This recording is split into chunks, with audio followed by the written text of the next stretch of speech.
Call to order the City of Saugatuck City Council workshop for Wednesday, June 18th, 2025. Jamie, will you call the roll? Anderson, Here. Clark, Here. Dean, Here. Gardner, Here. Muncy, Here. Anderson, Here. Stan. Would someone, Lauren is on the phone but not with us in person, would somebody make a motion to excuse her? So moved. Second. Voice vote, all in favor, say yes. Yes. Any opposed? Motion carries. Any agenda changes? All right, that takes us to public comments on agenda items only. Anyone online wish to make a public comment? Seeing none and no one in the room. That takes us to approval of the regular city council meeting minutes from June 9th. Can I get a motion for that? There's, oh, okay. Are you doing two motions or one? Oh, cool. Oh, I guess we can do You them have both. two sets of minutes, you can move to that and one. Okay, if somebody would like to make a motion to include both meeting minutes. I will make such a motion to include both meeting minutes. And second, I'll second. voice vote, all in favor, say yes. Yes. Any opposed? Motion carries. Okay, that takes us to discussion items. Travis is joining us for the Kalamazoo River Greenway presentation and funding request. Ryan, do you want to tee that up for us or have Travis tee it up? Dave. David, I'm sorry. But you promoted me by saying that, so That all the I'm time. all happy with that. So I'll be letting Travis know later. Tell him, but I think I picture you with his name. So what do you? Hey, I am so sorry. perfect. No problem. Is anyone who knows me well knows names are not my strong suit, but I do know who you are. No problem. Did you want to say anything? I'm quite all right, Mayor. I think Dave's gonna cover some of the history here, and probably tee it up quite well. Great. Yeah, and I am actually covering today for Dan Callum, who's our Greenway manager. He is actually with his wife, and they're expecting a second child any moment now. So I figured it was okay to let him, do that and be with her instead of joining us here today. But yes, we do have a presentation that we sent ahead of time, I think, to you folks. We did have some updated positive news to share at the end of this that we'll go through. So those of you who've heard me talk before, I work at the ODC network. Our mission is both on the education side as well as on conservation projects. First, let us start by just saying we're so thrilled to have been able to open up the wilds with you folks. Hopefully you've had the chance to visit that site, and we look forward to many years of working with you all on that wonderful space that you were able to conserve permanently. So just very glad for that partnership. You can hit the next slide here for me, Jamie. So basically, we'd like to go over just a little bit of what the Kalamazoo River Greenway is here and talk about what brings us in front of you today. So you can hit the next slide. So this slide here is a reminder we got this from your Parks Committee, but you folks were able to complete the Parks Vision map with the tri-community area. And a few of those priorities that you have in here, you see the interlocal collaboration, improved connectivity, and the conservation and environmental stewardship. All of these things align very well with what we're suggesting here today. You can hit the next slide. So back in 2018, we received funding from the state of Michigan to design a plan for a Kalamazoo River Greenway that goes from the mouth of the river here all the way out through the other end of Allegan County down into the Kalamazoo area.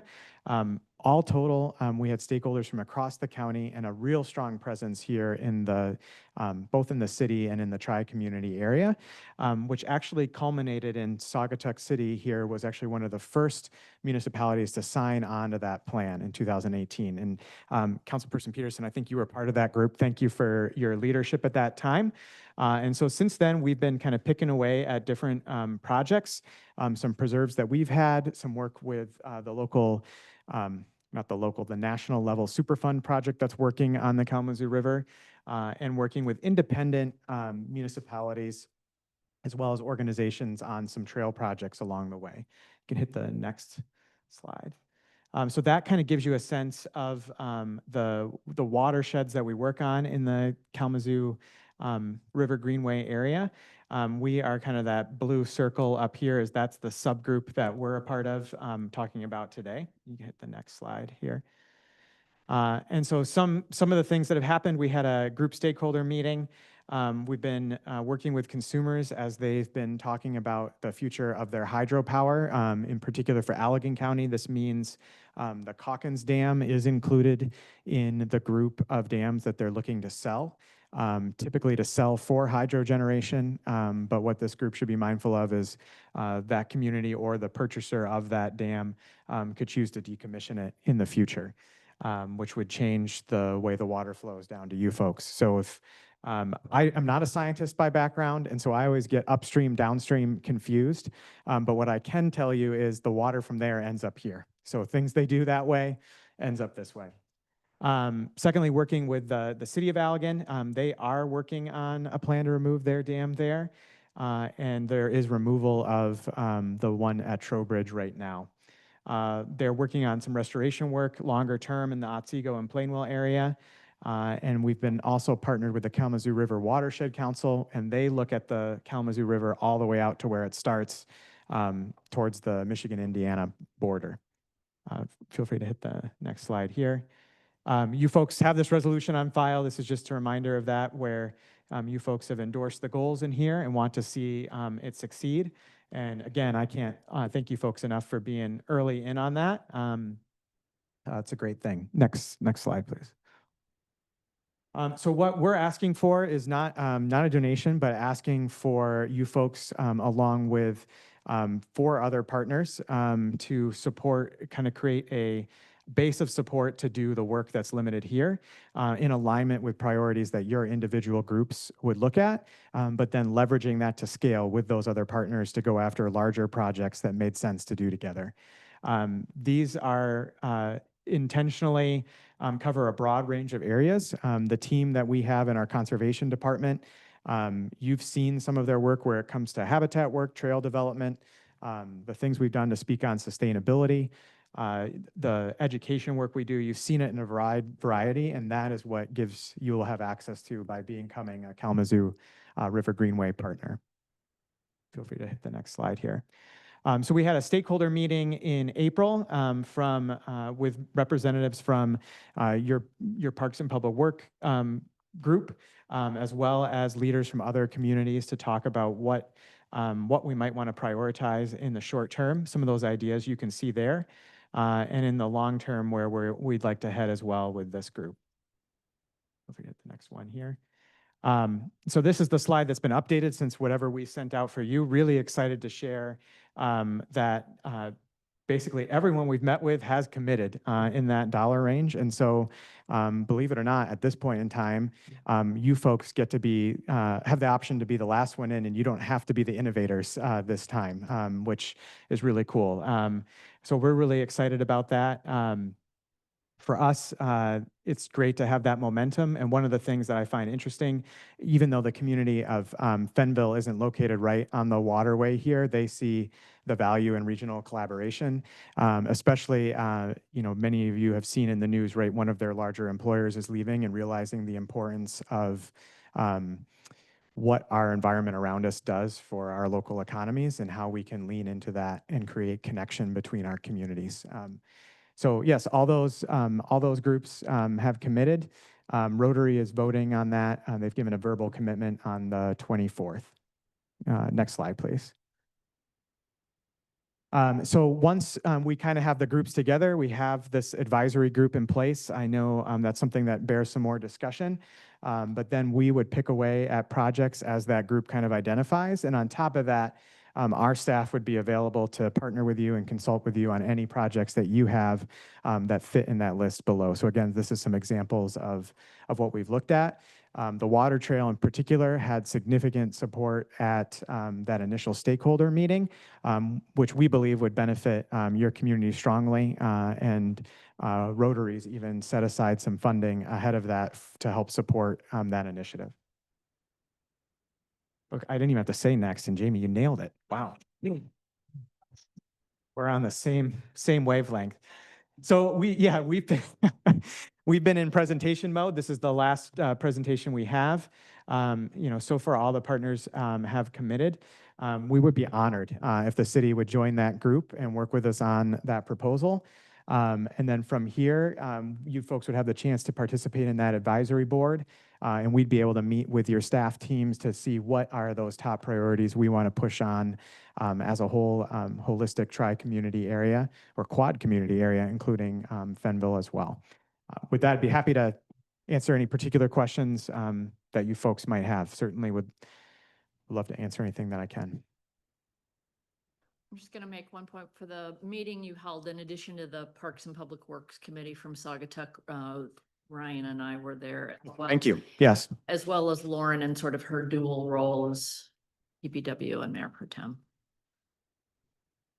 Questions, Scott? Did you I just wanted to ask, could you elaborate a little bit more on school partnership and some of the programs you do with our schools Yeah. in particular, like Saugatuck? Yes. So we've been involved in a variety of ways. One from what you might picture the traditional field trip programming at some of our sites. And as that expands with having different sites available locally, our staff actually meet with schools out at places that they want to be. We see that growing. We've done the invasive species work with middle school students. And then even from the capital side, we were part of building the nature playscape at Douglas Elementary when that went in as well. So we have a long-standing relationship with the district. Yeah, Scott. are you Councilman Dean, excuse me. are you contemplating that the whatever $20,000 to $40,000 from the 4 local communities would predominantly be focused on the Saugatuck, Douglas, Potawatomi marsh area? Yeah, that kind of circle area. Yep. So it would sort of be coming back home to us, at least Absolutely. at least in visual ways. Yep. Of things that okay. Yeah. Yeah. I mean, obviously there are things protecting the watershed upstream of us that have benefits to us as well, but I think obviously folks would be curious if they were going to get visible, tangible results in their community based on this donation. Yes. Okay. Great question. Sorry, we didn't make that clear to begin with. Yeah, this is hard since I signed off on the original resolution, but my concern about this is that this should be kind of, in my mind, funneled through the Harbor Authority so that we're all on the same page in terms of what our priorities are. I look at the whole list of priorities. We have our own priorities for our parks. And I'm wanting to see if we're going to be tripping over each other. In addition, we have Greg Wycamp coming in July, who's going to try to coordinate everything there. I see 2 different things moving through here. And ultimately, my goal is to find some way about the Superfund. We've looked at this back when I was on it before. There were a variety of ways that we're going to clean up the water. We're going to work with the landholders so there was no runoff. We're going to work with corner crops and all that stuff. And I don't know how successful that has been or how much discussion there has been. But for me, to come up with $5,000 at a time when we're working on our own park priorities, I just have a concern about that money and how it's going to be used when we have our own priorities and now we're going to have more priorities and it's not coordinated. I'm sorry, that's kind of a roundabout way to say. No, But I think the whole Harbor Authority should be doing this with one focus, especially after we talk to Greg Wycamp about what he sees going on with the Kalamazoo Harbor. sure. And I'm not a harbor expert. So if there's other things that you folks have connected to that, what we would hope with a plan like this is it would be more holistic than just the perspective from a harbor. Because obviously you do have certain control over some of what happens in that area, but a lot of it is dictated by what happens in the watershed beyond those areas. And we'd be trying to generate value there. The other way that I probably didn't share accurately is even before in anticipation of folks coming on board with this, ODC is actively soliciting grants to support work in the Kalamazoo River area that would generate far more of a return for you folks than the investment that we're asking for. So our hope would be that in the end, this is a no-brainer at a time when there are obviously competing priorities for resources. We certainly understand that, but we hope this would actually put more into the coffers for the city and for your residents. I can appreciate you saying that. I'm trying to figure out though what the benefit that benefit, it would all benefit, but in the term of priorities and the amount of resources we have available, I mean, we're kind of at the top of our load for parks. I mean, we've got our Park and Public Works Department that's working overtime.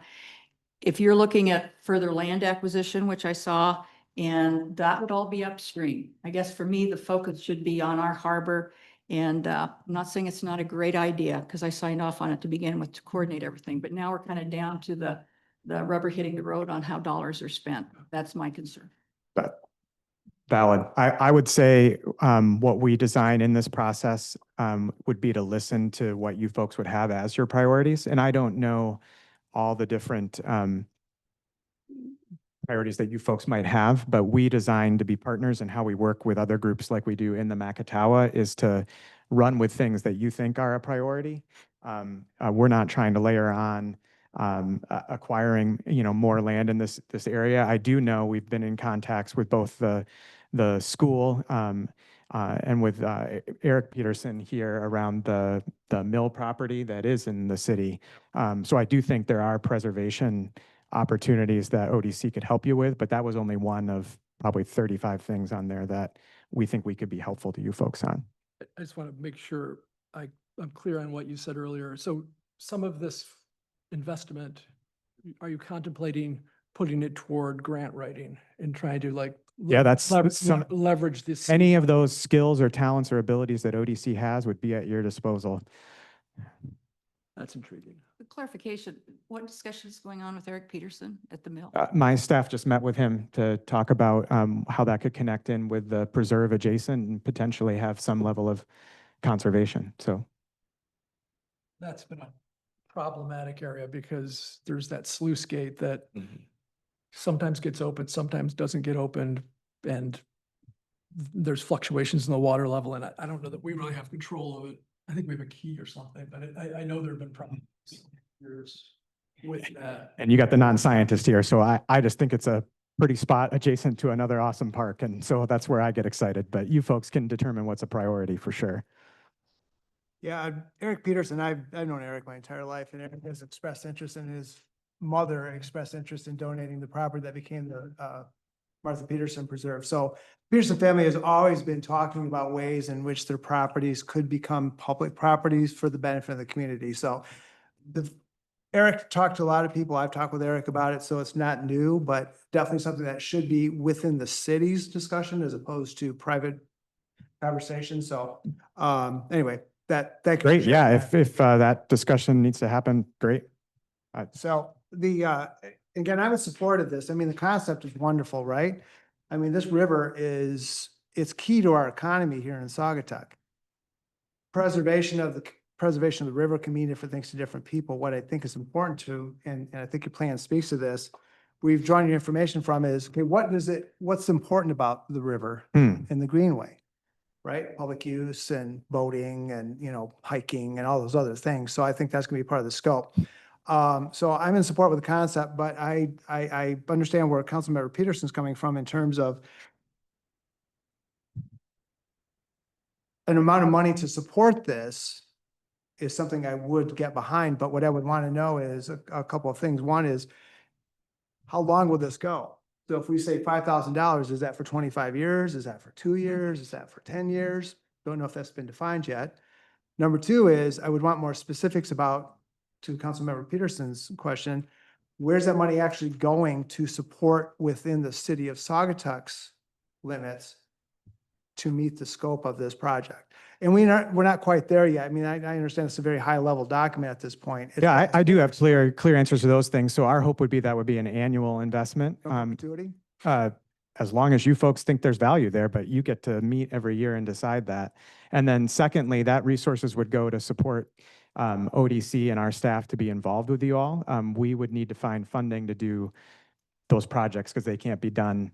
All of you know well enough how far $5,000 can go on a project. Not far. So yes, that would be part of those discussions as well. But yes, to answer those questions, we know right where it's going. It'd be going to our team to be partners and supporters like Scott asked for. And yes, we'd be coming back if we wanted to do the Greenway work each year. Yeah.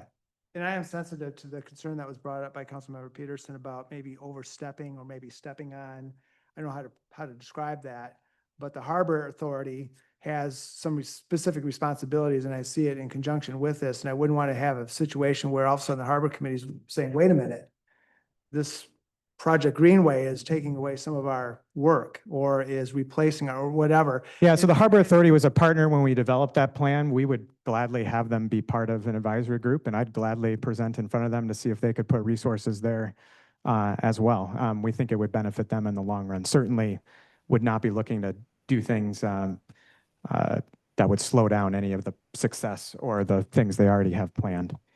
A question for the city manager. Do not believe we have this budgeted as a line item in the budget. Is that correct? Correct. Joe, do you have any questions or thoughts? I mean, I like what I've heard. It's good discussion. I think the river, the marsh area is an incredibly important natural resource. It's important for our town. Is it important to the economy? Yes, probably. It probably ripples all through, what it takes to make Saugatuck a great place to both live and visit. So generally, I'm supportive of this, and I think it's a good discussion to figure out, how we as a council make sure that the appropriate governance or participation is made, relative to, making the decisions and working closely with the advisory board. So I look at it two ways, right? Should we do it? And then how do we do it, right? How do you, I'm supportive of the investment. How we do it, I think, great point brought up. Obviously, we need to make sure that we as a council make sure that the advisory boards represents both our parks, PPW, as well as the harbor, right? Because they're both stakeholders in whatever comes out of this and how these initiatives might get prioritized. So Dave, do you see for say, I know the other communities kicked in 5, so, of this, and if Saugatuck participated, so it's 20,000. Do you see that, is like a pool of money you use for grant writing that would benefit all 4 of the communities, or, invasive species remediation that would benefit all 4 of the communities, or are you envisioning separate projects that would benefit each? I don't know that it's either or on that. So that if you could go back, I don't know if you have the slide of the types of things that we listed in our request letter. I think I have that on there. So those are examples of things that we would work with your groups to prioritize of how you'd like to use those. Oh, sorry, you went. Keep going. One more. Yep. There we go. We really can be flexible, and we have skill sets across that, and it's how we'd be using that information. So basically, this guarantees and focuses the work of a team. We have 9 different people on our conservation team that would be able to support you all in whatever project you wanted to pursue. But some of those projects, you talk about harbor maintenance, those are big time projects that would need, if we did come up with a community-wide project, we'd have to assess how we'd fund those separately. I'm definitely not pretending that I can solve all of the environmental or even the economic things that we're trying to do with this resources, but I hope what we've seen from the other groups in terms of how they've taken action shows how having some coordination and boosting excitement can get commitments already. That group meeting generated a $12,000 commitment from Rotary in one meeting that hadn't happened prior to that. So our hope again is to really make this a no-brainer for you folks when it comes to the resources. We would expect you to hold us accountable to seeing return year over year. It's the only reason other partners in other areas have continued to support us, as they see that return. Unfortunately, I can't tax any of you or do anything like that and compulse you to support with us. So if it's not a good fit in the future, then that's your choice to make. Yeah, to that point. So if the communities, it sounds like the four communities have already agreed to donate $5,000. No, 3 of them have. Three. you could, I mean, obviously you can be subject to budgetary constraints, right? If a community says, well, we funded for 2 years, now we can't do that anymore. So that's gonna adjust the scope. You know, $20,000, if you get all 4 communities every year for 4 years, I mean, that's $80,000. That might take care of 2 or 3 of the items on this list. So that's not a large amount of money. So I did ask for up to 10, so if you want to, So I'm going with the 5 as an example. So, But my point being is that, you know, without a firm commitment from the communities, I mean, you could be next year, you could be down to 1. yeah, absolutely. I mean, that's the cool thing for me is working with our team. That's kind of my goal and my prod to that group is show value and show impact and make sure more folks are excited about doing this type of work. But yes, that's the real challenge of doing large group community initiatives is that it takes all of those folks being a part of it in the long run. I'm sorry. Is there any investment coming from the ODC to match funds, for instance, or to, you know, obviously there's some time for staff that have been involved, but what's the financial commitment from the ODC to support this project? Often in grant writing, that's a great example where there is match needed on that grant and ODC and its fundraising activities has to find that when that comes in. I think the other areas where you've seen it is where we can provide support on other projects, maybe that you have lined up that you need some expertise or that kind of thing on. We also have properties in the Kalamazoo River watershed, and as our footprints grow, I mean, you folks having access to do events that you'd want to have there or be involved in anything that we have at our disposal, we truly want to see it be a reciprocal relationship in that sense. In addition to your relationships with government entities and grant writing, I'm assuming ODC is well connected with like the donor and charitable giving class is part of what you do. We do our best, yeah. Right. See, I'm glad you put this slide up because I think really this is like a fairly cheap investment in a really good consultant. You know, we've got consultation, coordination, you know, review of things, planning of things. It feels a pretty decent investment to me, given your expertise, given that I do think governmental grant writing could shrink, you know, over the next few years. And you guys have a track record, you have a network and connections. You know, it feels like a fairly affordable yearly consulting contract that, you know, is shared between 4 communities. So I like Councilman Clark, I'm in support of this. Any further, Gregory? I guess I do share the concerns spoken by Member Clark and Peterson about the inclusion in some of these groups. And when I see the trail development and review, then, you know, then I want to see, you know, maybe John Vanderbeek's group or something like that. And I don't know how to include that, but you know, how, you know, the trail group, why can't I think of the name of it? Thank you, Riverwood, yeah, council. And so that there's constant, or not constant, but I mean, at least communication, you know, between those, like you're saying, and like you're saying, PPW, if you're working on projects that you think are gonna affect us, then, you know, I would like to see participation in those meetings, you know, but. And we included Riverwood in that first meeting, and we want to be inclusive. When you're trying to tackle a watershed-wide issue, it doesn't actually help us get it done if we're keeping people out of those things. So if there's other formal groups that you'd really like us to go after and invite, that would be our delight if you can make those connections. In real quick, I'm sorry. The trail development and review, that's talking about your trails, right? The trails that you guys have? No, even as, so for example, you know, John Vanderbeek, you mentioned, Right. if he has questions about how to do a trail in the Saugatuck City limits, we'd be willing to give our advice as part of being your Greenway partner. Okay. Which raises the question for me is then if John Vanderbeek just throwing out anybody's, it could be anybody, decides they want to do a trail doing the Saugatuck in the Saugatuck City, that should come from us. And again, I'm worried about this being fractured out with a whole variety of people. I know you're going to have an advisory board, But for me, the main goal is what's going to happen in our harbor because everything's coming downstream. And over the years since this passed, nothing has helped us. Yeah. And that's why we're going right back around with Greg Wycamp again, doing the same thing.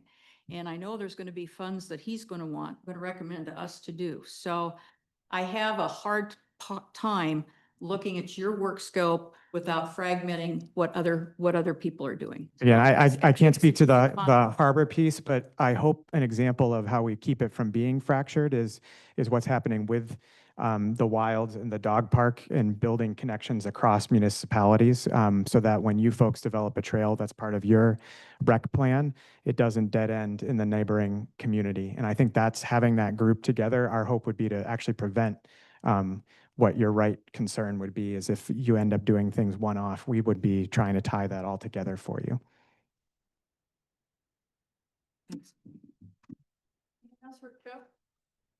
I mean, correct me if I'm wrong, my understanding is that we have an advisory group that's made up of representation from the municipalities or the communities that are are really donating, providing the funds, right? And they're just gonna collaboratively work to identify what's a priority on the scope list and where the energy is gonna be spent, right? To your point, I would assume that it's on us to make sure that the right individuals on that board so they can Mhm. work with the council and work with our committees, right, to make sure it's well coordinated, because I think you bring up a good point. If we're not doing that as a town, we're doing ourselves a disservice. So if that's the understanding and that's how it should work, I just think it's up to us to make sure that we get the right representation on that advisory board, because they're the ones that are really going to be driving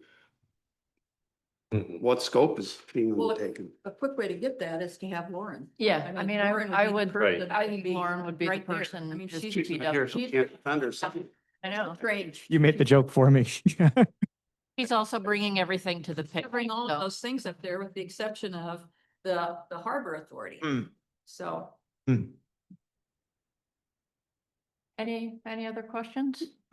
I just picked up on the word governance. It's been brought up by Councilmember Clark and I think Peterson that that's important because to prevent some of the problems that could occur with a situation like this, governance is incredibly important because it tells people if I'm asked a question, okay, well, what's ODC do or what's the Greenway doing with this and how are they working with the city and the other municipalities? I can point to this and say, here's the governance, here's who controls what within the process. I think that's gonna be incredibly important to make sure that things don't go off track. I agree. All right. So just from a staff perspective, I hear that most of you are interested in, at least for the next year, giving dollars and looking at it on a yearly basis. What dollar amounts are you, they're asking for 5 to 10. Well, the other municipalities gave 5 is context, so, I would support 5. I was- And then I would like to see, to your point about return on investment, what that generated a year from now for us. Yeah. And if it generated 20, then if. Be careful. Well, no, I mean, I don't know if you have a track record yet that you could show this council, No. but I'd be willing to invest and see what the return on that investment is in a year. And then Yeah. And then make it, have the conversation again. yeah, I agree, Scott. And I'm hearing that you're supportive of an advisory board kind of overseeing this process, but you obviously want representation there, and then you're feeling like that should be kind of your council member liaison to the PPW committee, since they're kind of touching Perfect. that group. Is there some overlap there? Is that what I'm hearing? That feels right. yeah. And then it sounds like Chris has kind of mentioned some interest in maybe, the Harbor Authority or a member of the Harbor Authority, maybe having a seat at the table too. So I don't know, Dave, like when it's going to be fleshed out, like what the advisory committee looks like, or who's going to be a part of it, or. I think you folks with the other, initial investors in that could determine that. We certainly don't need it to be a situation where only the municipalities can Right, be a part of that decision making, but we also want to protect, to Councilperson Gardner's, the accountability and the governance. So, giving more people a say in exactly where we go to is diffuses some of that accountability that you folks have. And I But- would think a member of the Harbor Authority would be kind of critical, whichever of the towns it comes from, because their focus is right around here. And I guess they're an important part of the end result of all. I totally agree with Councilmember Peterson on this because, some of these real ambitious plans around, dam removal, that comes with release of sediment. Mhm. And any change upstream could potentially impact Saugatuck and the harbor. And, what's behind some of these dams is highly contaminated waste from paper mills. This is part of the challenge of removing these dams is there's a lot of PCBs and other contaminants, dioxins from historic industry in the area that needs to be very carefully dealt with. And so, it's critical that the downstream communities have a seat at the table, particularly as things are going up, are happening upstream of us. So, but once again, that speaks to I think the benefit of having it be for communities that are all sort of, in this little area that is in your map. I think it makes sense for us to have somebody. Harbor Authority is the perfect person, I think. Yeah. A quick question, kind of off an aside, and maybe Councilmember Dean knows this, where are we at with the Superfunds money? How far down has it gone? They haven't gotten through Allegan yet. So I arrived on the planet around the time the Superfund started there, and I don't know that I'll still be on the planet when they, yeah. So I know it's been impressive. So if you haven't gotten a chance to see where they have completed those restoration areas, they have left communities with really neat parks as part of those processes. I don't think anyone there would argue that they've been quick. So. Let's hope that money lasts. All right. Has anybody committed certain members yet, like individuals? Like we were to vote, if the council were to vote on Monday to, commit the dollars and appoint, In terms of the other representatives from those communities, I don't believe so. Dan may have known the guy I'm pinch hitting for here, but I don't know today. Yeah. all right. We may, tee up for the council, at least the financial commitment and the appointment of who the initial member would be, and at least solidify that and then, Awesome. Question on the advisory committee, since we don't have a governance document yet, is this advisory committee going to be just the city of Saugatuck representatives, or what's kind of the plan here?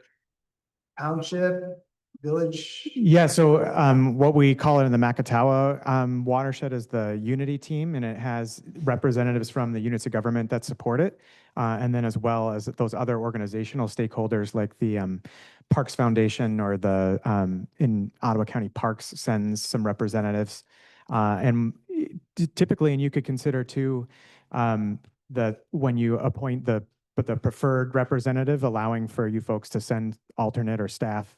If Councilmember Stanton isn't able to be there, we see that can be quite fluid at some of those other units of government in terms of sometimes they'll send a different person to the meeting depending on what's being covered. If it's public works related, for example, they may send the staff person that's in charge of that for that period of time.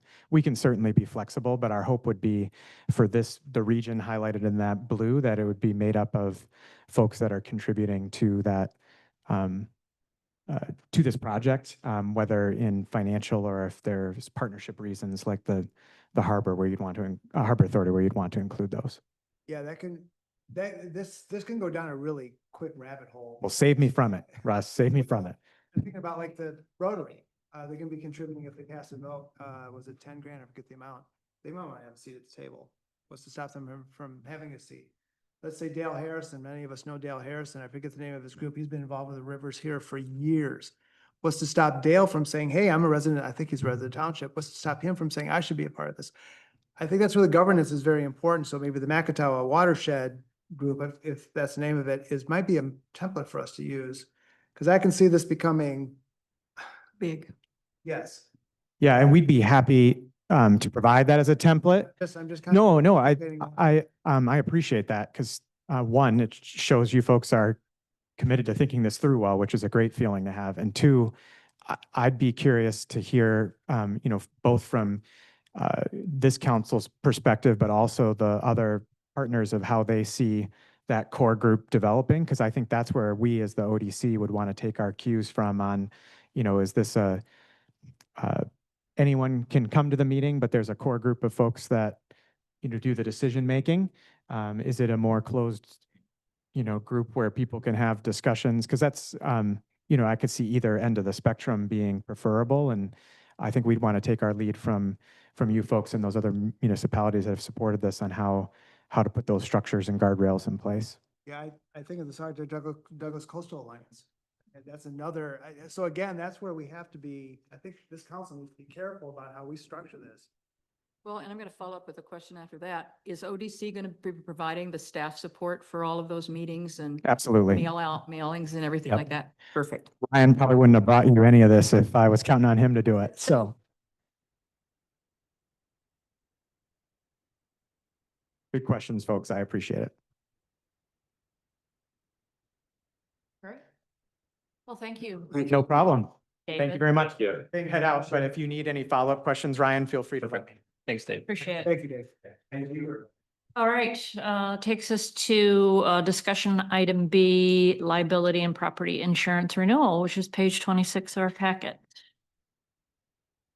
I'm going to turn it over to our city treasurer, Madam Mayor. Great. Hey, thank you for joining us. Ready to talk to you guys all night tonight. All right. Our property insurance and liability insurance is coming due. And they sent a proposal, which is in your packet. I looked it over. The only real variances were the increase in property. And that was a standard 3%. And there was the cyber liability deductible increased from 2,500 to 5,000. And of course, the increase in the property amount meant that there was an increase in our cost. And that's listed. They also had an increase in the dividend that they were gonna give us back. And it all nets out, but there's a small increase because that's the world we live in. We have the Jim Newman is online if we have questions, more in-depth questions, and that's what we got. Questions, Russ? Yeah, thank you. Thanks for being here, Nikki, and appreciate, who's that person from? Jim. Jim? Thank you. Thank you, Jim, for being here. So as a former risk manager in insurance, it's kind of one of the things I enjoyed. Call me strange. Question on the property values. Is that based on the state equalized value or is that the taxable value of the properties? It's actually an estimate of replacement Oh, cost. sorry, Jim, we can't hear you.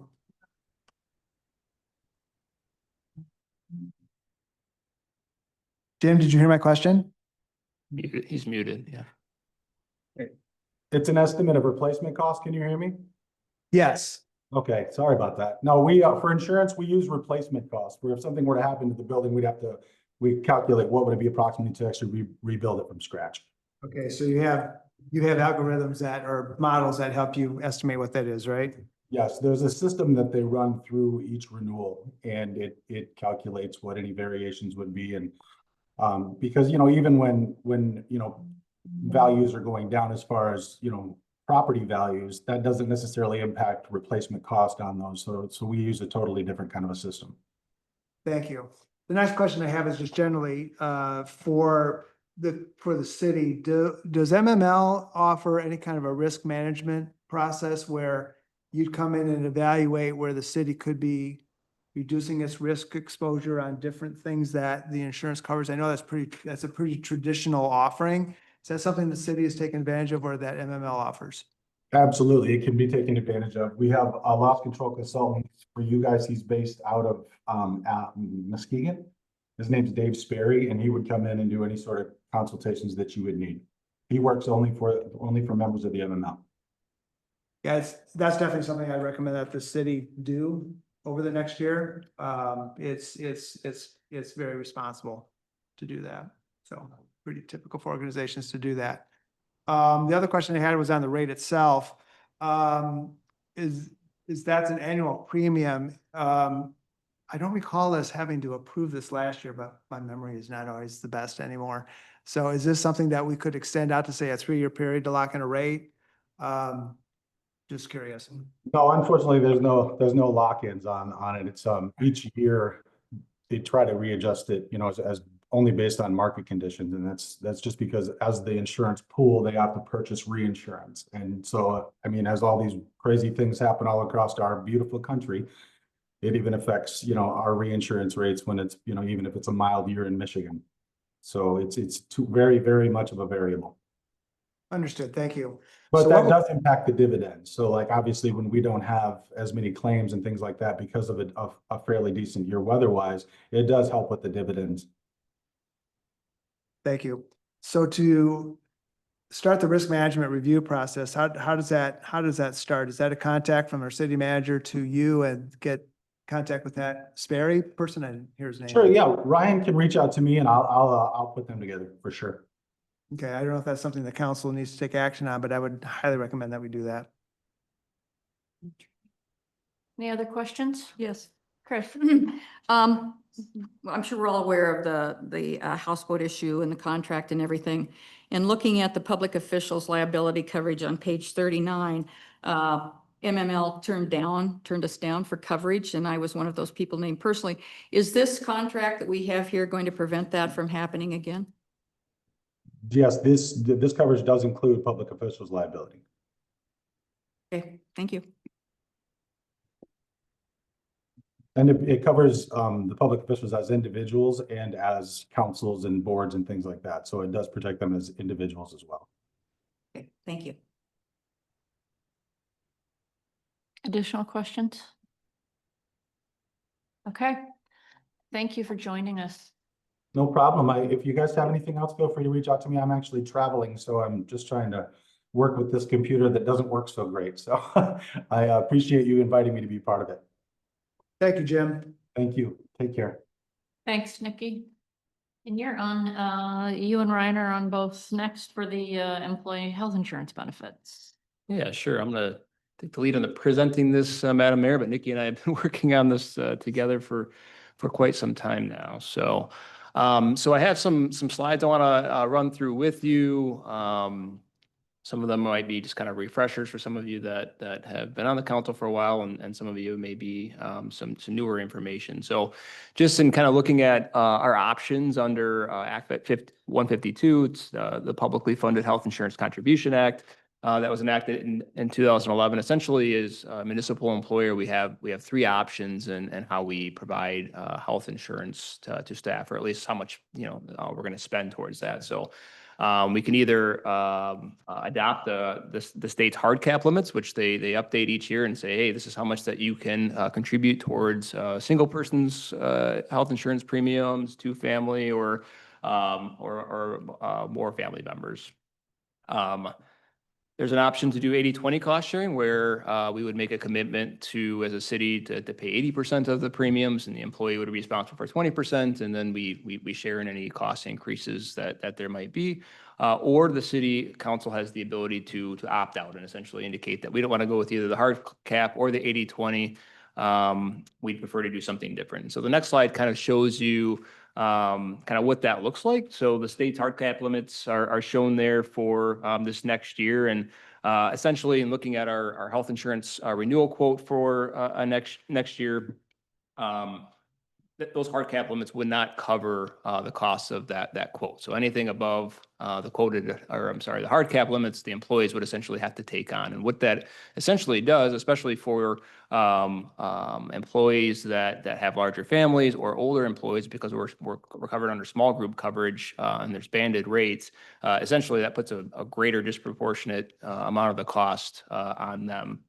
If the city were to go with an 80-20 cost sharing, that would be a pretty big change for us. Right now, our employees aren't paying anything towards their health insurance premiums. And so if we were to implement this and go with a requirement that they contribute 20% of the premiums, that would be a pretty dramatic change quite quickly. And, I would have concerns with that from a retention standpoint, as, that would be taking a, pretty substantial chunk out of their paychecks that they haven't been paying, at least historically. It doesn't mean that we couldn't work towards that if that's what the council desired to do, but that is something that would be problematic.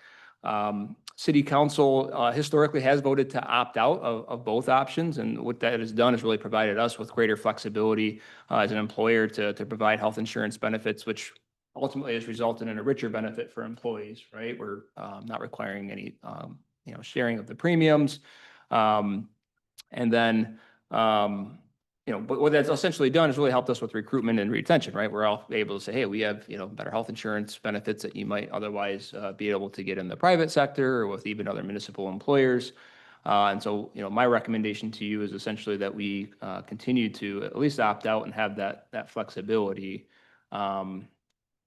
with some recommended changes for this upcoming year. So as you look at the next slide, this kind of gives you an idea of the cost increases that we have seen over time. And as you can see over the last several years, we've seen pretty significant jumps. And this isn't something that's necessarily unique to the city of Saugatuck. We're not alone. Essentially, the state regulators hear from all the insurance companies, and they make proposals on what they would like their rates to be. And the insurance companies the regulators review everything, and then they set the rates. So for this next fiscal year, Saugatuck Township actually was quoted on their current plan as having an increase of 13.2%. Fenville's quote was 14.3%. The Water Sewer Authority here was quoted at a 12.7% increase on their renewals. Our quote this next year is if we were to stay with the exact same plan that we had today, we'd be seeing a 14.94% increase over what we're paying now, which is it's $20,658 more annually that we be paying. So the next slide kind of shows you what we currently offer to employees. We offer one option. It's a Priority Health HMO plan. It's a gold level plan for Priority Health. Right now, the deductible's at $500 for a single person or $1,000 for a family. I was able to find documents going back to 2008 showing that that's what the deductible level was. It could have been that amount even before that, but at least goes back that far. Coinsurance is set at 20%, and you can see the individual max and family max amounts there. And then there's a copay structure where for primary care, you're paying $30, and then for the different types of services, you have copays that you pay. So again, that cost to renew that and keep as is we'd be seeing a 14.94% increase or an extra $20,658 a year. We do also offer through our policies that if an employee chooses to opt out and has coverage elsewhere through a spouse, that we will actually pay them 30% of the state's hard cap limit as kind of some compensation for not taking our insurance, essentially. So it still ends up being a win-win for the city, right? So they get some extra dollars for not taking our insurance, but we save because we didn't have to pay the premiums per month for those particular employees, their dependents. So the next slide kind of shows you kind of a recommended change that would kind of help save some costs and hopefully end up with some better benefits in some respects for employees and be kind of a win-win, although it's not a perfect win-win. So essentially, Priority Health has an option that our agent quoted for us called the West Michigan Partners Plan. And what that essentially does is if you live in a West Michigan partner county, so if you live in Allegan County or Ottawa County or Kent County or Van Buren County is included, and you have this plan, basically you kind of have a couple tiers of options of providers to go to. And if you go to tier 1 providers, you pay one level of deductible. If you go to tier 2 providers, you pay a second level of deductible that's higher. Essentially, there's preferred providers within that HMO plan. Now, if we were to go to this particular plan, the deductible for employees would increase. It would go up from $500 and $1,000 for a family to $1,000 for an individual and $2,000 for a family. So there would be an increase in deductible. Priority Health actually ran what's called a disruption report to show us, like, okay, if you did this, like how many of your current employees are actually using tier 1 versus tier 2 providers? Like how many of them might be in a situation where they're paying more for that tier 2 provider, or which they could still do. They have that option. They just are going to be paying more, or would have to maybe make a choice to change to a tier 1 provider. And then how many are actually just already using tier 1 providers and it wouldn't be that impactful? And that report actually showed that of our claims, more recently, essentially 97% of them were tier 1 providers. So wouldn't be, much disruption as it stands today. there is one caveat to that, and I'll cover that in the cons on the next page, but the co-insurance is still 20%, but the individual max and family max is actually less on this plan. So our employees, as far as their max exposure, is actually going to be the co-insurance side, $1,000 less if they're an individual, or $2,000 if they're on the family plan. And then copays are essentially the same except for primary care. It actually goes down $10 for every time you use your primary care. So $20 there. If we have an employee that doesn't live in a county that's covered under the partner county plan, essentially we have to offer them another option. So that would be the another kind of classic HMO option that doesn't have the tiers. And the one that provides a similar level of deductibles and co-insurance and everything else is kind of shown right next to it. But as it stands today, all of our employees actually live in a partner county. So the pros and cons of this recommended plan, we'd still be offering a gold level plan. And based on our current employee census, that's kind of where we're getting the quote based off of. Obviously, we have a new staff member that will be coming onto Scott's team. And then we have one DPW position that's also open right now as well. So obviously the numbers are going to fluctuate depending on whether they're, the level of coverage that they need. But under the quote, our cost increase for the city actually would be cut dramatically if we were to make this change. Our increase would actually only be 3.26%, or an extra $4,500 a year, which would save us, over $16,000 annually. For employees, they have the lower copays for primary care, preferred brand drugs, and non-preferred brand drugs. They're going to see lower co-insurance, out-of-pocket max. They're still not, I'm not proposing that they necessarily pay anything towards their health insurance premiums, so they still would be protected in that, right? Even though the deductibles going up, that's kind of where they see maybe a potential increase. And then for employees who opt out of the coverage, they still have that option to get the 30% of the hard cap limits. The con side of things, it is an increase in deductible for staff, right? From that 500 and 1,000 to 1,000, 2,000. Where it's a little more impactful is they're making a change to the West Michigan Partners Plan, where right now the Bronson health providers are tier 1. They're actually going to be switching them to tier 2 at the end of the year.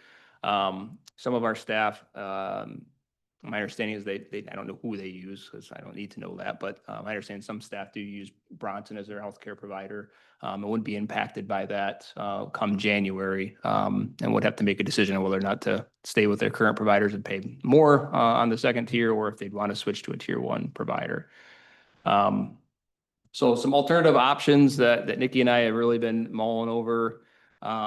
We looked at high deductible health savings account plans. We looked at several options. Most actually didn't have us saving much. There was one that actually we would have been paying even more. And the way we evaluated it was looking at, okay, right now we're putting $2,000 towards a health reimbursement account for dental and vision for staff.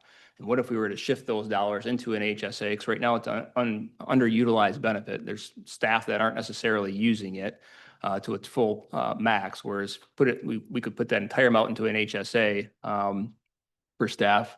But most of the plans we looked at, we didn't really see a ton of savings on the city side of things, although there's some benefits to staff and getting that amount put into a HSA. Where we did see some savings is they also offer this West Michigan Partners HSA plan, which again, same thing that we just talked about with the tiers, but it would just have an even higher deductible, where then we would be able to fund an HSA account and help offset some of those costs some more. So Nikki and I really we discussed a lot of the pros of that offering as well, where we can technically have 2 options. And, my argument to, I think, our insurance agent is that, well, why can't my 2 options be the West Michigan Partners HSA and the regular, and let employees decide?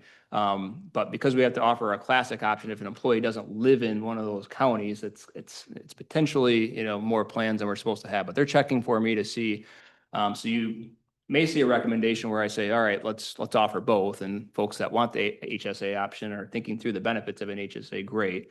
It may still be a great option for the future, but I really want to spend some time with staff to really educate them and take time to help explain the benefits of an HSA, because there's pros and cons, but there are a lot of benefits that it looks scary at first, but it can actually be, a beneficial plan depending on how your needs and how you use it. We looked at keeping the kind of just a classic HMO plan for everybody, but, doing a slightly higher deductible like we're going to. If we were to move everybody just to the classic HMO with the higher deductible, we're not really seeing the savings there. There we're saving about $2,000, but otherwise our increase is still about 18,700 annually. Is that per employee? Nope, that's just total. Total, yep. And then last option, obviously, we certainly have the option to kind of renew what's existing. We could simply choose to pay the increase, again, say, all right, we're just gonna pay the extra $21,000 annually and kind of continue to offer what we have. And I'm not saying there's anything necessarily wrong with that, but obviously year after year that cost compounds, and trying to do something to kind of curve these increases a little bit, because as you saw from the previous chart, they've been going up. The other thing that we certainly could look at, if there's a desire, we could look at, having employees pay some sort of, amount towards the premium. I think my preference would be, if we were going to go that direction, I'd rather have an HSA option and say, instead of you paying us premiums, let's let you put those dollars into an HSA instead of just helping offset the premium cost that we have. But those are options that are on the table as well. But essentially, our recommendation at this point is to kind of make a switch from our current plan to the Priority Health HMO West Michigan Partners option for staff that live in a partner county, to offer the classic HMO for folks that may come on board and don't, or employees that move while we're under this plan. And then if the HSA option under the West Michigan Partners is an option for us too, that we offer that. But happy to answer any questions. And that would result in the 20,658, the recommendation you're making? No, my recommendation would, instead of it going up by, for $20,000, it would only be going up $4,500. So it would save us $16,000. Questions? Are there increased benefits with this? Well, the increased benefit is that you have, lower co-insurance, lower out-of-pocket max, and slightly lower You mentioned co-pays. That's chiropractor, all that kind of stuff. Yep. And then I know when we did the salary projections, we took a look at a whole bunch of different communities. Have we checked with other communities to see if they pay the whole amount? If you're doing the opt-out. Yeah. So we haven't heard back from everybody, but I checked with, I've heard back from Cal Lake, Fenville, Laketown Township. So it kind of varies. I know Douglas is I think the last couple of years implemented kind of some employees paying into the premiums, and I think they were actually just looking at upping that for their employees at a recent meeting. It wasn't a percentage; it was like set amounts. So it was, it was set amounts depending on the level of coverage. Laketown had an HSA option that they then put $2,000 in towards the HSA. Cal Lake, I can pull up the chart. But Douglas doesn't pay the whole premium. They split that with the employee. Correct. And then Laketown Township said they have a set amount that they require them to pay.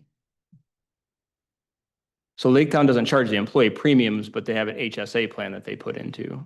And they contribute. They contribute. And then the employee can contribute if they want. Yeah. Just if you remember the last meeting, I updated y'all that we had a 14% increase with our insurance benefits. Our insurance policy or at Interurban, and they were paying 4.9%, and we bumped that up to 9%. Of the premium. Oh yeah. So my knowledge of health plans is somewhat dated. So we traditionally, to have an HSA, you had to be in a high deductible plan. Right. And it doesn't look like, which in the G10, the gold G10 is not the West Michigan Partners is not technically a high deductible plan. Correct. But we might be able to get an HSA with that? Nope, they have an additional HSA plan that meets the minimum got of it. 1650. Okay, got it. My concern with HSA plans, and I worked with a lot of clients who were implementing them when they first became available, including AT&T, which is the largest health insurance provider in the country, is the unintended consequences of them, because there's a high deductible. A lot of people will put off or not go to the doctor because they don't want to have, because you have to pay up front, and they don't want to do that, which is understandable. And especially people who are, who have prescriptions are part of that deductible. And so families with prescriptions, really, I mean, they have to eat a lot of money before the plan provides benefit. So if we did decide to go with an HSA, I would really want to make sure that we didn't disadvantage I mean, that we funded it enough to kind of not make employees that have healthcare needs early in the year have to pay a lot out of pocket, because that can, especially if there's more than one person, that can really add up. Mhm. And HSAs are great. I mean, it's a great benefit. I mean, other than the unintended consequences, it's a great benefit. And, you know, you can roll it over. It's not tied to your employer, so that, you know, like and so it's a great, I mean, if nothing else, it's a retirement benefit. I know we have a young staff, but at some point. I guess so. I'm looking at this and I think we've hired one and looking at hiring two. I can't see us doing anything requiring current employees. I think everybody should be held harmless on that, but I would like maybe to look into stepping it with future employees so that they contribute some part to their health insurance, and maybe that's a no-go. But I think with costs going up and the coverage that we have, that might be something we should at least look into. Okay. And that's just my opinion. I'm sure everybody else has one too. Joe? If I'm interpreting the West Michigan Partners Plan correctly,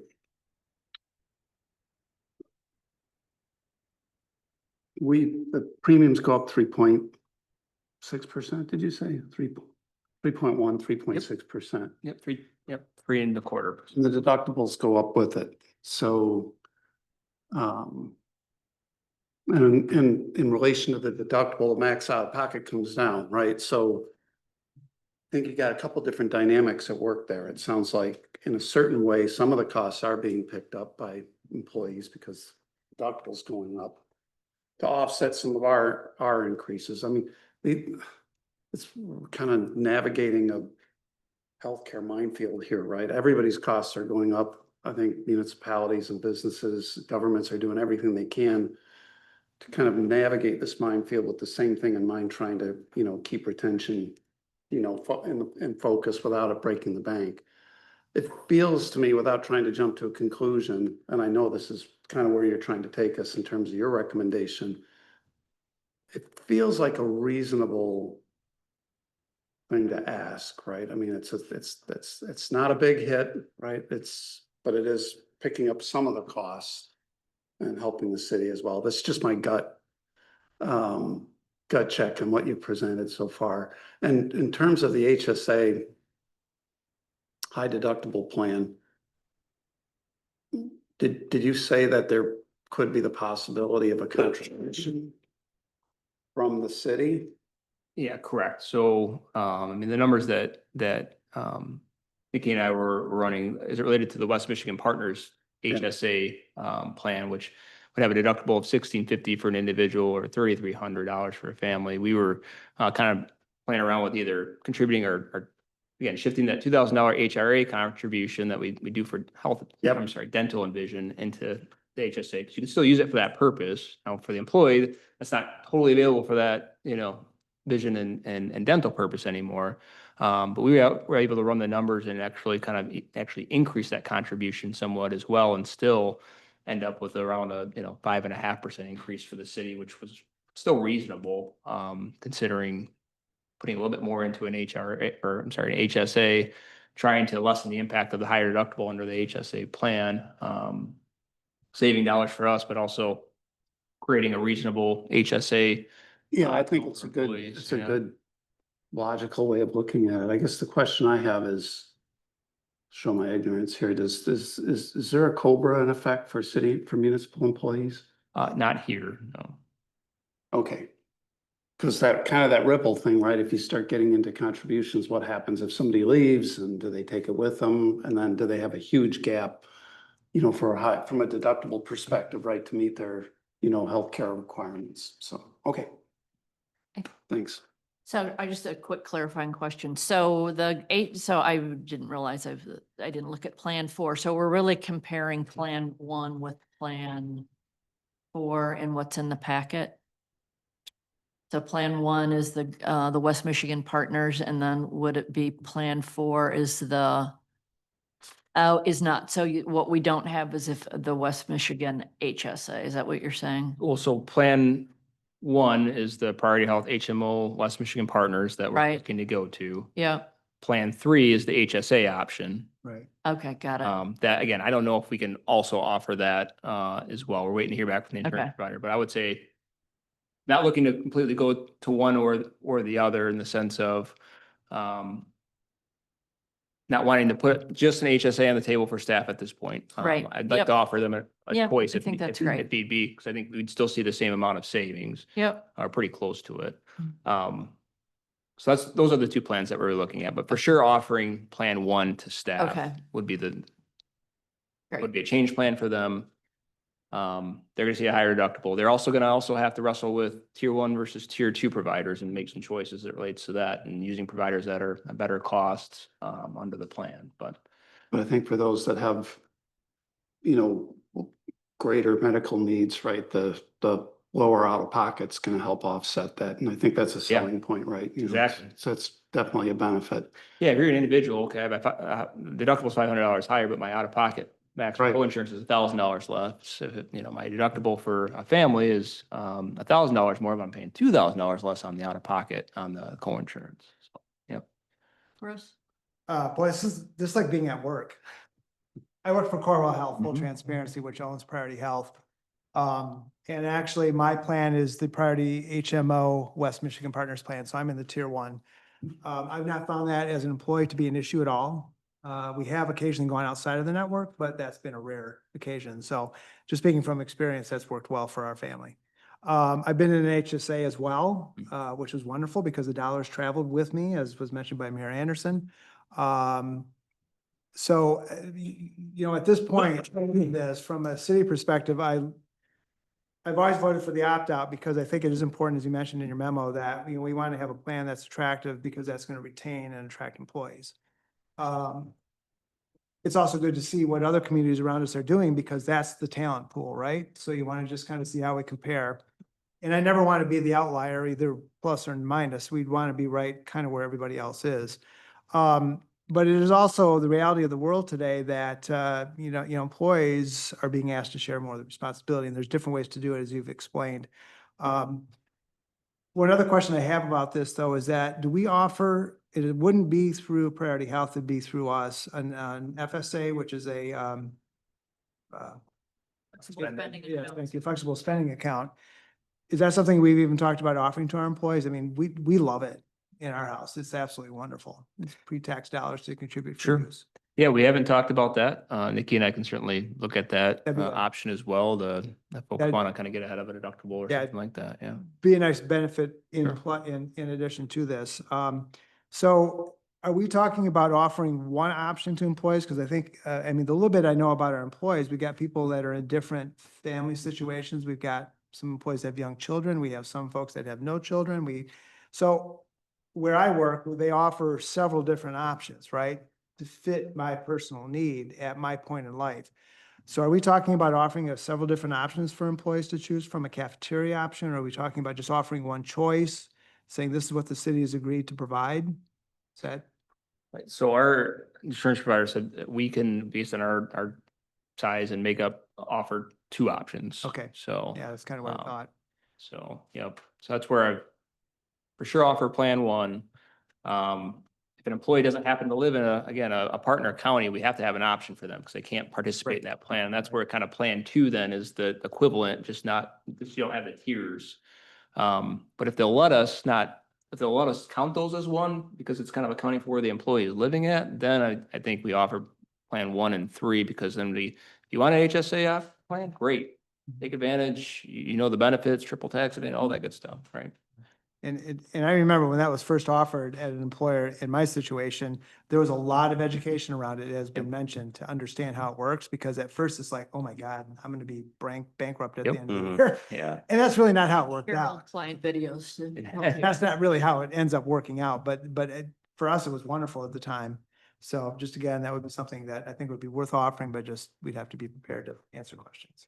Agreed. We're gonna offer even, assuming the council says yes, make this switch to the West Michigan Partners and higher deductibles and things like that. We're gonna bring in Priority Health to kind of educate on the tiers and how that works too. Because I want folks to be fully comfortable, understand how to search for providers and that sort of thing. But yeah, even if we don't go HSA this year, or we do, we want to do a lot of education on that as we look at that as a potential option too. I just want to finish with a thank you to you and Nikki.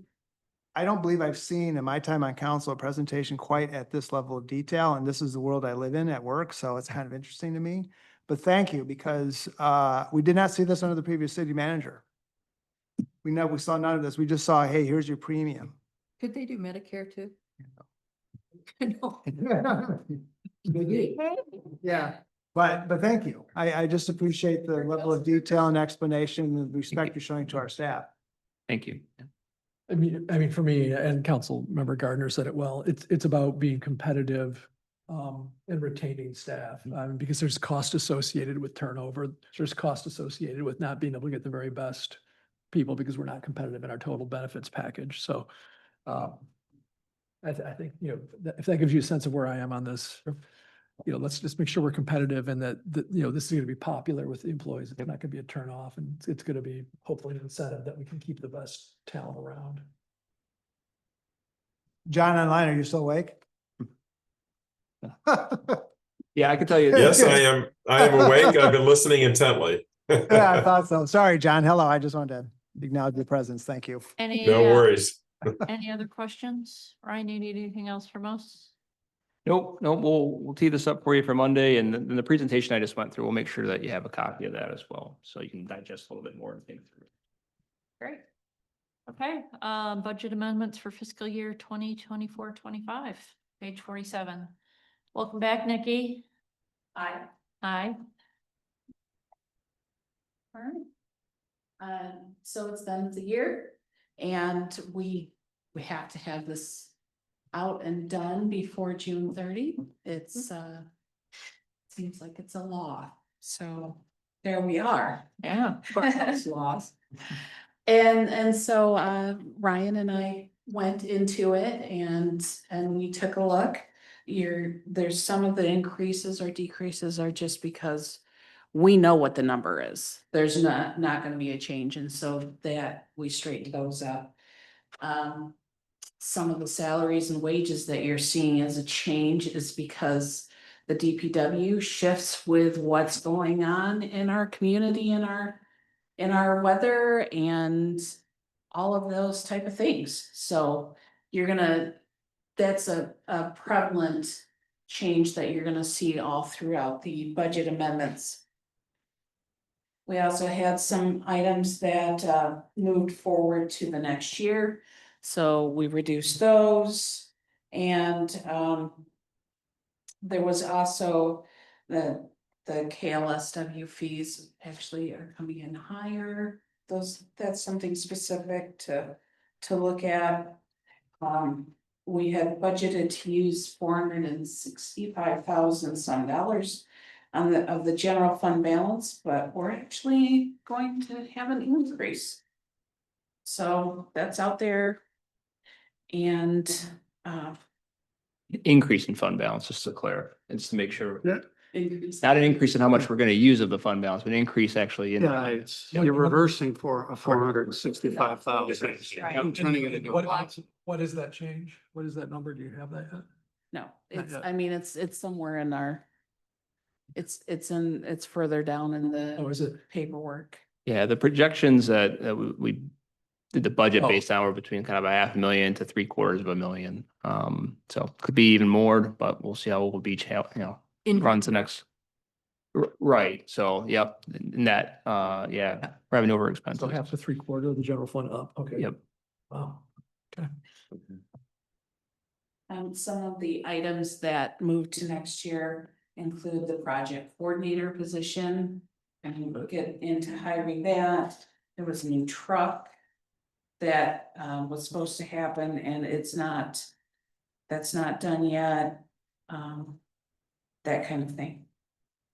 Russ? Quick question, Nikki, on the motor pool fund highlights, increase in revenue from equipment rental and interest. Can you explain that to me? Do we rent it or is that just more of an accounting term for We within rent our? to ourselves. Okay, that's what I thought. Okay. Yes, the motor pool owns the equipment and then as parks use it, Parks pays some of the costs back so that when it is time to replace or repair, we have the funds to do it. So Thank you. not just Parks, City Hall, when they come out and they work out on our yard.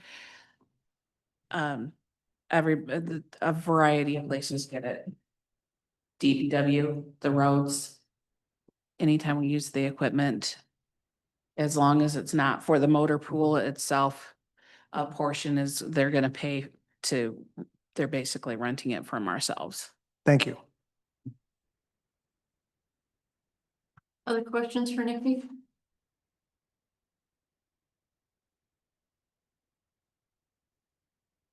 Okay, this will be on our agenda on Monday. Okay, then the last is the fourth quarter investment status report on page 62. I'm sorry, are you ready? Yes. I'm actually not gonna hit this very hard because I was very extensive in the last one. But just to make note, the T-bill rolled over this month, and so there's a slight change in there. And then we also had a motor pool CD that rolled over since the last time we discussed. We've got a lot coming at the end of the month that are gonna roll over. But we'll take a look at those, keep diversity.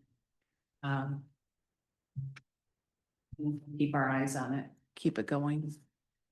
Great. Questions? Still seeing some pretty strong rates. Yeah. Fed today left rates the same, so. Good. Yep. Good. Thank you, Nikki. Appreciate it. Okay, that brings us to 6F, the amendment to the city code related to firearms. Brian, you tee this up? Yeah, certainly, Thank you, Nikki. mayor's. Thank you, Nikki.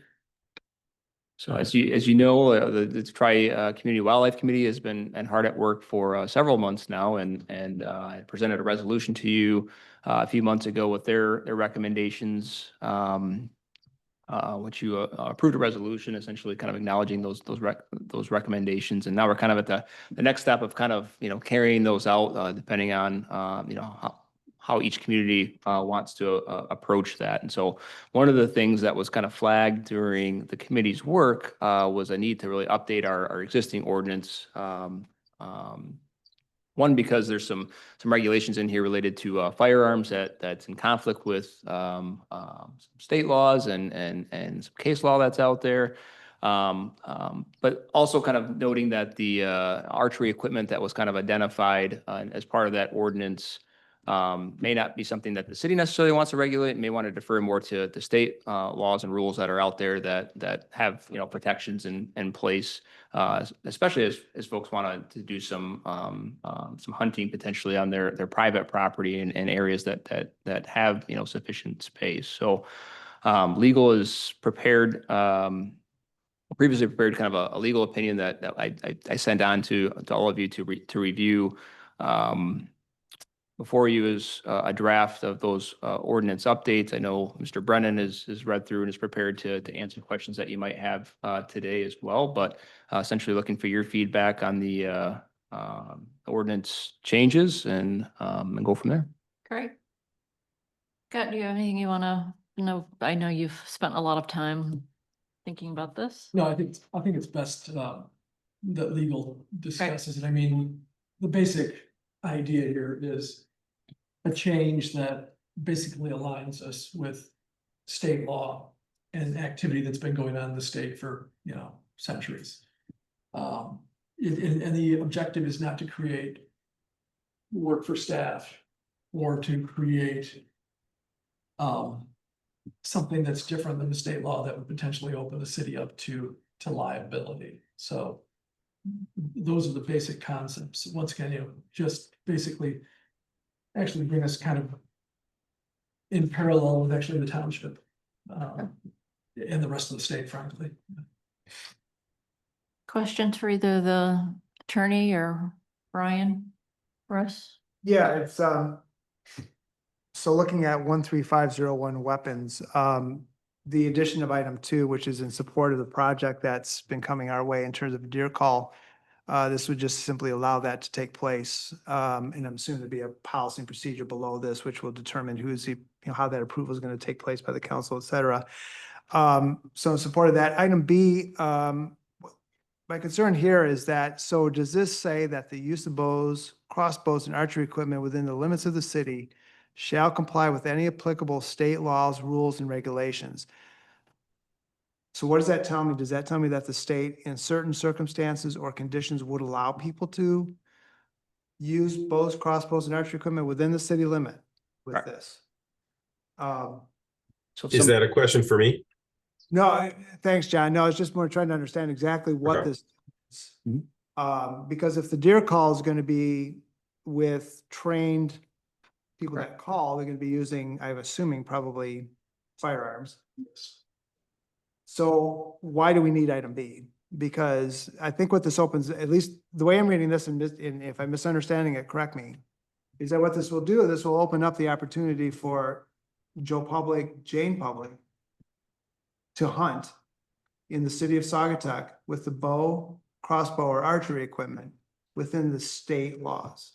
That's correct. So, I mean, there's still, if you want to, hunt using archery equipment, there's still a, a requirement to take a hunter safety course. You have to obtain, tags and licenses to actually, take deer. So there's state laws that kind of, regulate that. And then, the thought is that like, as a municipality, like,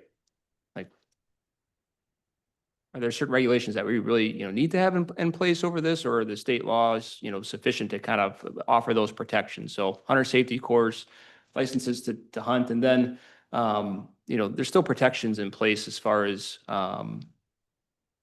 you can't just cross onto somebody's private property and choose to, go hunt there. I mean, there's still protections in place and laws that cover that. And then somebody couldn't just willy-nilly, start shooting bows and arrows. I mean, you still have to, be responsible. You can't be acting in a reckless manner. And there's state laws that also protect for that as well. So it's not that our deputies essentially are going to be going out and dealing with these types of issues would be without tools available under state law. It's just they wouldn't have enough, we wouldn't have specific or stringent requirements under our city code.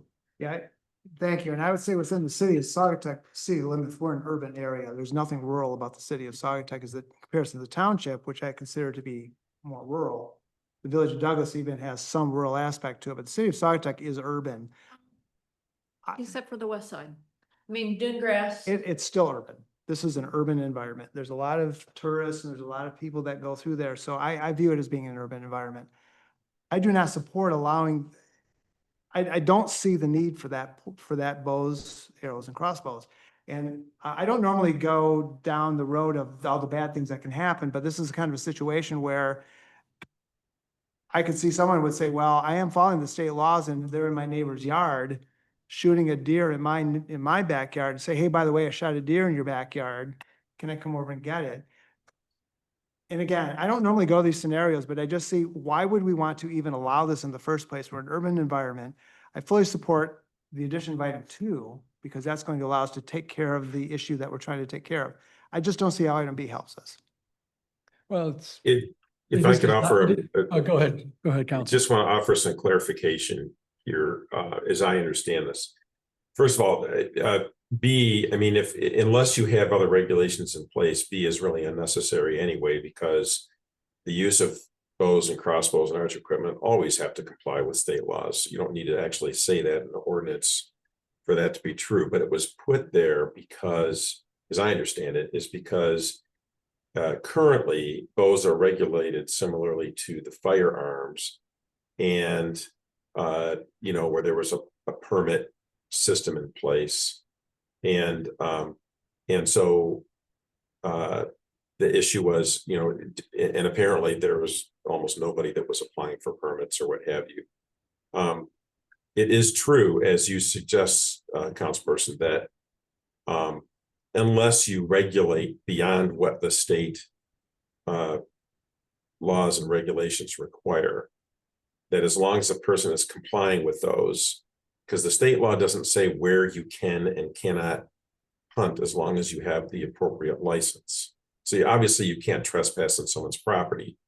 But you know, you could theoretically hunt with a bow in your backyard if you have all of the state requirements set, unless there is a additional regulation or ordinance that confines that or regulates that in some way. And you had one, and that was sort of a permit.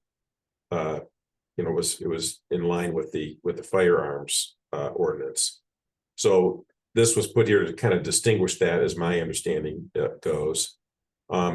You could do a lot of things. You could prohibit the use of bows and crossbows on, and you can do this by not necessarily by ordinance. You could probably do it by rules, but you could prohibit it from those being used on public parks. Now, you don't need an ordinance to do that. You could do it by rule.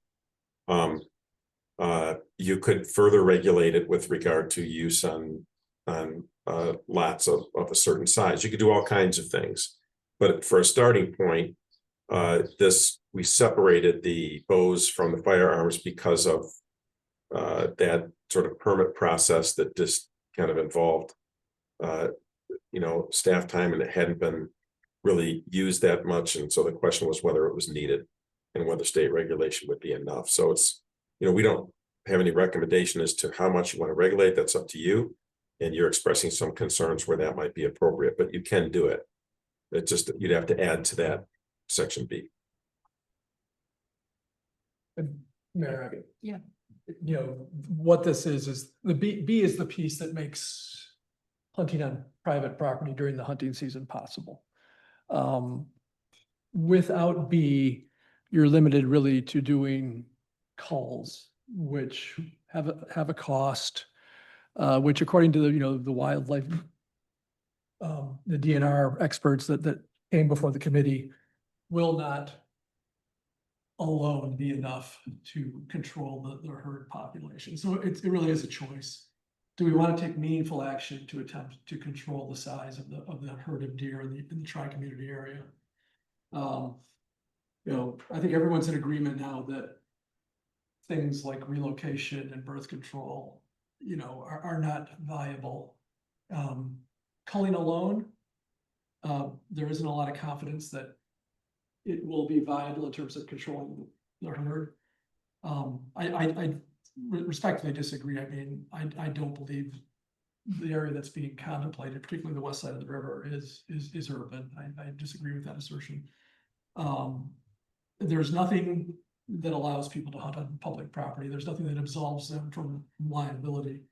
It's the kind of thing that will allow some communities that are in very sort of wooded, heavily forested parts of our community to organize private hunting during, you know, the hunting season. So archery deer season starts October 1st. And it runs through. It concludes prior to the start of firearm season, which is November 15th. So I think So we're talking a month and a half or no, a month. a month. Although DNR has made some changes recently. They've had additional seasons because unfortunately hunting numbers are down, deer numbers are up. So they are trying to incentivize hunters to do more hunting. I mean, this is a choice for the council, obviously, but I do not believe we will get this problem under control with simply expending city resources on calls. Well, my understanding is that for hunting in city limit, I mean, there are, like, you can't, like, if your house is, I mean, there's space limits between, you can't hunt right next door to a house. I mean, you have to. That's true with firearms, but not with bows. Oh, okay. I have Okay. a crossbow in my driveway because I see a deer there just about every other day and shoot that thing. And let's say I miss it, and let's say it goes next door to my neighbor or it goes down the street. Those are the problems I think we're going to encounter. That's a- Yeah, in the question, and I'm not a hunter, so I don't know all the laws about that. What's the age limit for bow hunting? But can a 13-year-old, so in my head, I'm thinking, oh, could we, during the season, have a bullseye in our backyard, a bunch of kids, playing that, playing with something, and being irresponsible in a very tight-knit area where you've got houses right next to each other. That's, I do think that. I'm not saying most hunters are irresponsible, I know they're not, but I'm saying that, that you do have folks, and I picture in my head a bunch of teenagers, drinking beer in the backyard, playing target practice because they know they can do it. And that, I guess just, as someone that has participated in hunting, I just, these are all hypotheticals. Yeah, that it could- is. And these hypotheticals could indeed happen. I just have not seen it, and we've done a lot of, searching the internet for examples of hunting accidents with archery equipment that have harmed the general public, that have harmed pets. Really, the only accidents and fatalities that I've seen in searching for risks associated with archery hunting during the hunting season are to the hunters themselves. Things like falling out of trees, cutting yourself with your own equipment. So yeah, the hypotheticals are completely possible. They are completely possible. It is possible that someone gets a driver's license and runs over a pedestrian in Saugatuck. You got to think about that because, this is something that, so you have to think about, what couldn't happen, Yeah. Joe, we haven't heard. Well, I want to start by saying I respect and appreciate all the hard work the Wildlife Committee's done. I mean, this is an incredibly tough situation that we're unfortunately in, and I know that tough decisions, have to be made. I've, no secret, I've harbored concerns about opening up hunting in dense residential areas. For the reasons stated, for other reasons, you wound a deer and it runs into the next door neighbor's yard and lays down, what happens then? And, I mean, my wife's gonna kill me if she sees a wounded deer laying in our yard. It's just, I know that this is a tough situation and I'm not a hunter either, so I don't pretend I understand all the laws and what have you, but I do share concerns that, we don't fully know what's gonna happen. I would understand that it may not get the situation under control as soon as we want, but I'd rather walk before we run into this. I like the idea of calling or putting some limitations on, which zones we're going to allow Right. hunting to occur in. Mhm. I mean, again, hypotheticals, right? What's to stop a hunting party from coming in, grabbing a short-term rental and setting up, getting up on the roof, right? Mhm. Again, I respect everything the Wildlife Committee done, and I feel like I'm second guessing, all the hard work. That's not what I want to do. But at the same time, I would like to see us at least take some of the higher density areas off the list. Make me more comfortable. I think I what- would too. I think what both of you council members are proposing does make sense based on the data we have. Now we have, in addition to, anecdotal evidence that, people, as you do, Mayor, in your neighborhood see, particularly on the west side of the river. The drone footage that the fire department collected for us clearly shows that there's a large concentration of deer on the other side of the river. That is apparently the largest concentration. It's sort of around the large church in Douglas off of Blue Star and Wiley, the other side of Wiley. Mhm. It is in that area, kind of going into Campbell Road and then, that side of the river, basically all the way to the Oxbow. Mhm. That is sort of where the biggest concentration is, and probably the most problematic because of their impact on the critical dune habitat. I mean, we see how much they've browsed at Mount Baldhead. So, it is an option this council has, is to limit archery to a certain geography within the Mhm. city. It's certainly an option you have.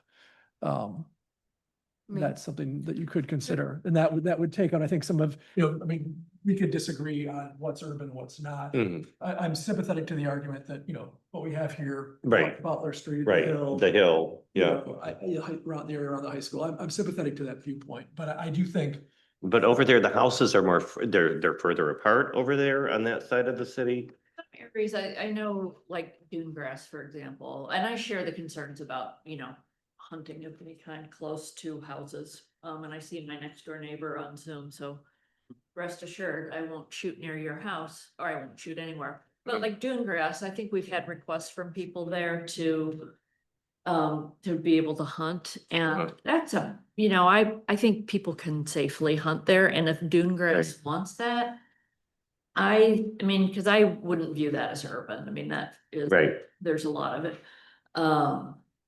And even the lot that's now again for sale on Campbell Road, it's 15 acres, there's one house. Mhm. If they wanted to do hunting there, I don't think that poses any danger. Right. But I do share the concerns, on this side of the river. It does feel like it's too close. I mean, A couple, yeah, go ahead. a couple of Council. questions just for clarification. So does this mean you were talking about our public land, on Bald Head and all of that, or the neighbors? Does this allow the public to go in and shoot an arrow at any of our places? Like if I wanted, if I wanted to go out No. tomorrow, we had a bunch of deer come right through Francis Street. Could I shoot the deer on my own property? If we passed this In its current in form, its current form, yes. yes. And if I am the neighbor and I see the deer coming through my neighbor's yard, can I shoot that deer? No. No. No. Okay, and then if any of these bad thing happens, I don't know if our insurance guy is still there, would we be held liable for if the deer gets shot halfway, runs out in front of the bus and gets killed and hurts a child? Are we liable for all that because we've allowed the archery? No, because you're not, that you're not liable for the failure to regulate any kind of public danger. That's not, you're not, there's a lot of dangerous situations out there that you could regulate. And if you don't, someone's going to get harmed. You're not going to get sued for that. You couldn't be sued for that. So there's trespass law and other laws that would prohibit some of the conduct that you're referring to. But the fact that you decided not to regulate a particular activity is not going to expose you to liability. Really? Okay, so if we're looking at that discussion then, so if we're talking about, I'm going to shift here, on a parade, if we don't have it all blocked off quite right, we're not liable for that? No, it's a different situation because you've permitted the parade. So in allowing the parade to take place, you may have to take certain steps to having allowed the activity to make it safe. I'm talking about not regulating in a void. Okay, so state law says you can hunt with bows if you comply with state law, whatever the requirements are, and that allows people to hunt wherever they're legally allowed to hunt. The fact that you decided not to make it illegal to hunt in a particular area does not expose you to liability. Russ? I would just, in summary, for me, at least, I think, and I appreciate what Councilmember Clark had to say, is we should walk before we run.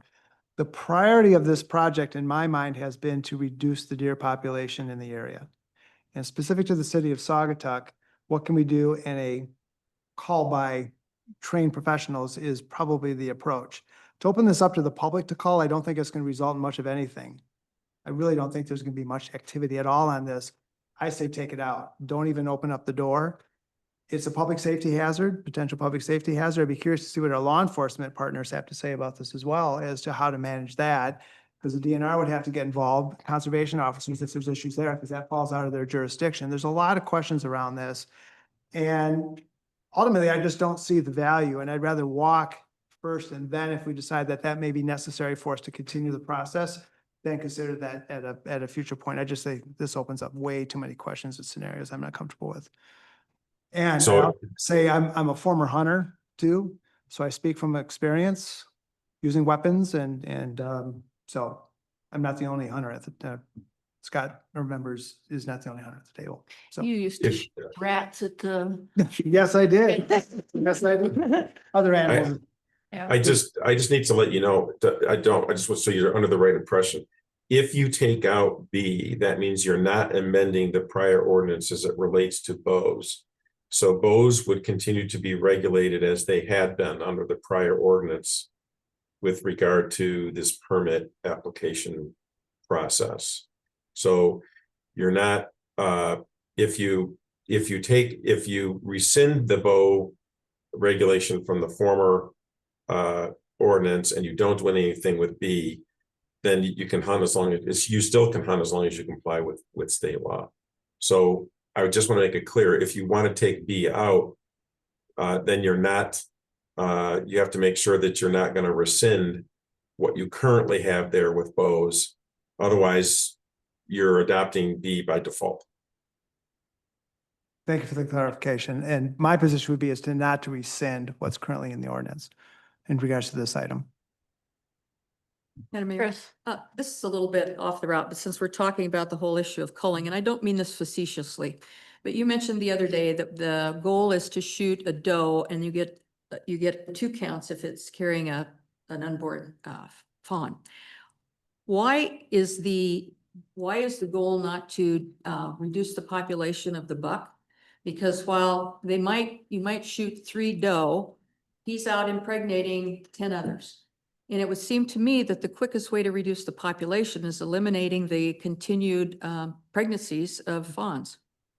I think that's a good point. It's a great question. And for whatever reason, we asked this at the Wildlife Committee, and apparently sharpshooters only target the does in the culls. They typically don't go after the bucks. And I can't describe exactly why, but that was the recommendation we had from the DNR expert who participates and actually does culling himself.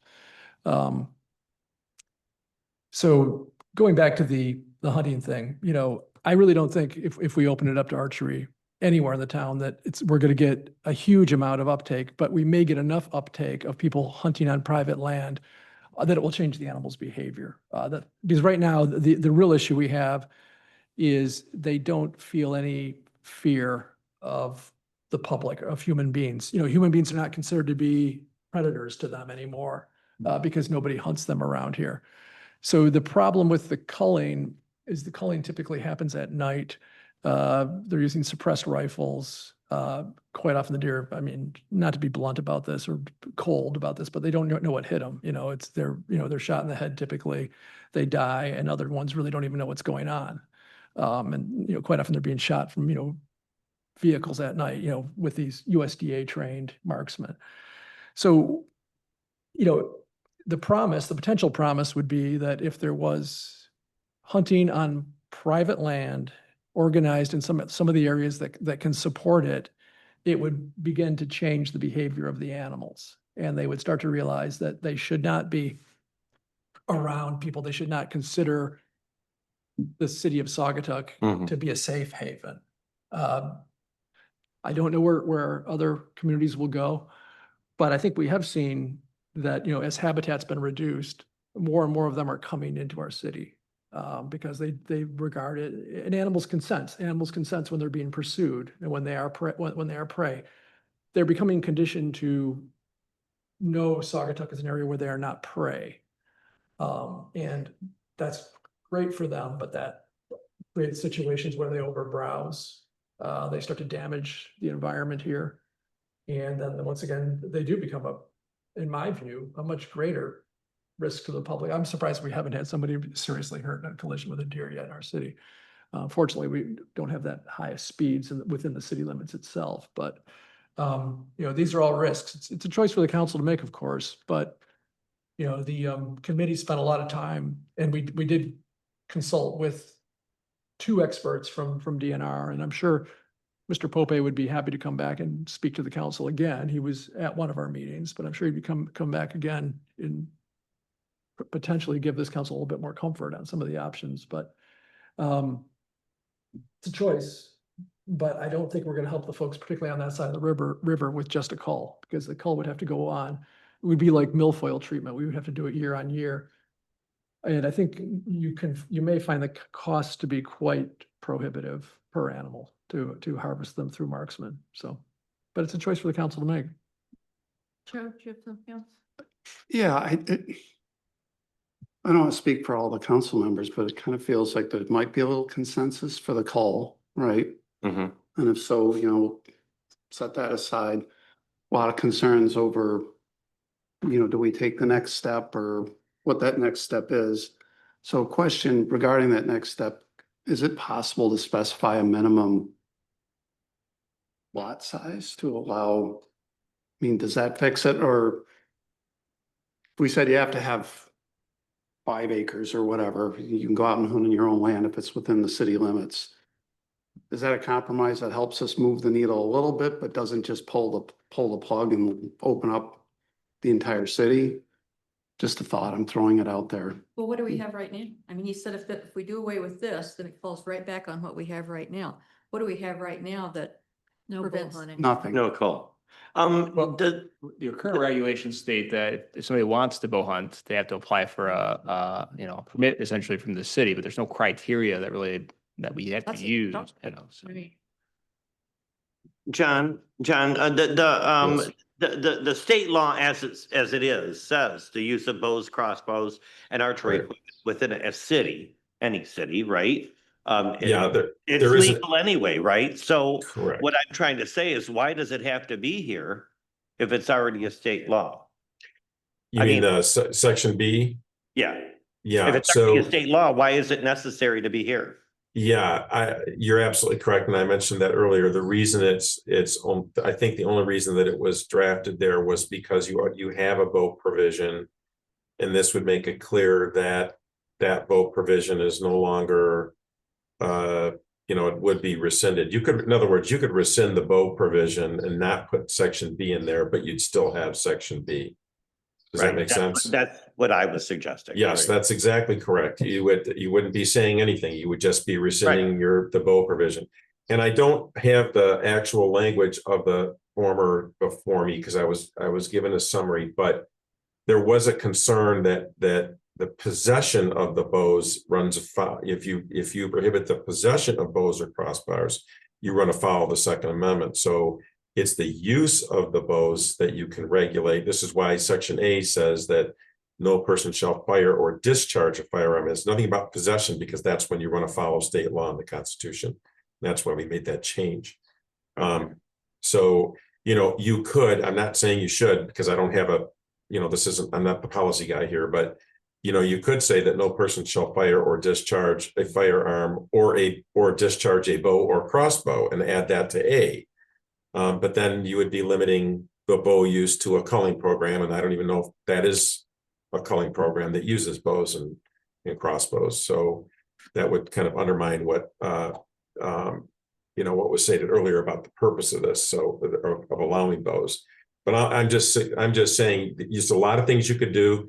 Someone suggested, could you limit the use of bows or crossbows for hunting to certain size lots? Yes, you could do that. You could put a map together. And you'd have to inform your enforcement agencies would have to be aware of where those limits are as they enforce those laws. There's any number of things that you could do to tweak this. I like the idea of having a map. I do. I think there are parts within the city limits that it is safe and parts that it is not. And I can support that as well. I think. From a staff perspective, does that put an administrative burden on staff, or would that? No, I mean, if your ordinance simply stated that, bow hunting, is allowed on, certain size lots, as long as it also complies with, your state laws, rules, regulations, or something along those lines, then, staff shot are they going to be involved with that? Yeah, creating the map, we have GIS tools. We could create a highlighted map and share that with our law enforcement partners in case they get a call to a particular area or questions. And I'm sorry, we've got a while before hunting season starts, so it could give you time to put that Yeah, together. this is no rush. This is just a workshop right. today. And so, I mean, if there's consensus from council to kind of establish maybe a size of lot that may be appropriate, we can all that over and bring that back to you and Okay. October was the date you work. Right. Yeah. I just want to go back to the culling of the doe versus the buck. And I appreciate that the man who's the expert said that not, but I'd like to see at least if he's basing that on some statistics of how many deer a buck can impregnate versus it just seems to me that you would be best situated if you stop the process from happening than trying to eliminate some of the pregnancies. Yeah, I can't think of the word. I just would like to see at least what he's basing that on. Because I would assume, do we have a number of how many bucks there are versus the does in these populations that we're seeing? And an idea of how many births there are every year? Divide that up. I mean, there's got to be some logical way. I'll just, if you can trust the AI, I Googled it. When it comes to managing deer populations, especially in areas where they are overabundant, culling often targets does because they are the primary drivers of population growth. Harvesting does directly impacts the reproductive capacity of the herd, leading to a decrease in the birth rate. This in turn helps to control the overall population size and maintain a balance between deer population and available habitat. Thanks. Is it Mr. Poppy that had that? I'm happy to reach out to him and just kind of. I mean, it's, apparently it's common knowledge among the people that, do this professionally. I mean, and The only thing I will say, becoming a dear feminist now, is if there isn't a inherent male bias that we're putting onto deer. But if truly the numbers bear that out, that's great. But to Chris's point, one buck can impregnate many, many deer. And so, exactly. And it's right here. In contrast, focusing culling solely on bucks does not significantly impact the overall deer population because one buck can breed with multiple does. This is why doe harvest is a critical component of effective deer management strategies, especially in areas with overabundant populations. I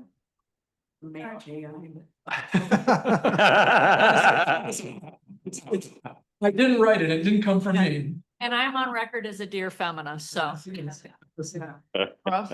Back to the discussion regarding the limitations, I would say we look at zoning districts as opposed to lot size. Mhm. That would be easier, I think, for our, and again, I'd be interested to get law enforcement's perspective on this. I think a zone district limitation on that standpoint would be easier for us to understand. I think it'd be easier. The question is, do we still have issues with density in some of the, all the zones are probably gonna have some areas where there's high density housing, so that's just my take. Yeah, I agree with you that it's easier, that's for sure, but. Yeah, I would have concerns with the same, that you're gonna have different sized lots depending on the districts and we did have Sergeant Haas, we sat and had a call about, kind of a follow-up from the committee and starting to do some drafting to bring something forth with you. And so Sergeant Haas was there. We, had some initial, staff discussions on these options as well. So he didn't have concerns with Okay. More simplistic approach and not necessarily, limiting, to lot sizes or districts. I think we're likely to probably have very few issues. I don't know that a lot of folks even know that we maybe even have an ordinance that requires you to somehow obtain a permit to shoot a bow within the city. They're more likely to kind of take a look at what the state law allows for or doesn't, and then kind of take a look at exactly what you're saying. We have a very dense urban environment through most of the city, and they're probably just not gonna want to choose to use archery equipment in certain areas, but we'll see if we can tackle the lot size piece, if that's something if that's where the consensus is at. I have one other request. We go back to what state law allows. I think if we could have a list of that, I'm not familiar with what all the state law requires you to do other than to get a certificate. But what's the difference between what we're doing now and what state law already stops? So. We already have to comply with the state law too. The only extra requirement that we have as a city right now, as it stands today, is that if you want to, discharge that bow in the city, you have to come apply for a permit from the city council, is what it says. And that's all. But there's no criteria beyond, like, what does the city council use to determine whether or not to? What does state law say about firing a crossbow or a bow and arrow? Generally, or just for hunting purposes? I guess I don't know the answer to that. I would say both, wouldn't it be? Well, I'm not a hunter. There's nothing specific with regard to using a bow or crossbow in any particular area from state law perspective that I'm aware of. For both use or hunting? Well, hunting, in order to hunt, so the hunting isn't, I mean, there's certainly concern about safety, but the hunting is also for the purposes of, protecting and managing the wildlife. So there's that, that aspect of hunting. So I know that there are safety requirements with regard to, being able to get a license to hunt with a crossbow or bow and arrow or obviously firearms. But there isn't a detailed scheme for where you cannot use those. Thank you. Mayor, just one other fact for the council to consider, because, there has been a lot of talk about culling. And, obviously I would think the city would want to use, professionals, USDA Wildlife Services. Right. That can cost between $200 and $700 per deer. So just to give you a sense of, if you really want to make a dent in this, if you want to try to, thin the herd by 100 deer, that will give you a sense of what that can cost. So. And how much should we budget for, was it 20K? I'd have to look back at the footnotes, yeah. Yeah. But that, once again, it's, once some deer move out, Right. others will move in, particularly if they don't feel that they're in an area where they're pressured. And I only know this from, participating in hunting since, I have to hunt on public lands, that I don't have an area to do it privately. During hunting season in the Allegan State Game Area, you will see the deer quickly move over to the Fenville Farm Unit, because they know that they can't be hunted there. So this is what you'll need to consider if other communities create pressure on the herd. They will probably continue to find a safe haven here. So just something to consider. Okay. Anything else? All right, thank you. This takes us to our closed session. So if someone can make the motion and then second it. I'll make a motion to move into a closed session pursuant to MCL 15.268E and H to discuss a confidential written legal opinion regarding the ongoing lawsuits filed against the city by Dune Ridge, captioned Dune Ridge versus City of Saugatuck, case number 22-65713-CK, and Dune Ridge versus City of Saugatuck, case number 21-64709-CZ, regarding trial or settlement strategy, which if discussed in an open meeting would have a detrimental financial effect. Second. Voice vote, Roll call. or roll call, I mean. Anderson. Yes. Clark. Yes. Dean. Yes. Gardner. Yes. Muncy. Yes. Gibson. Yes. Motion carries.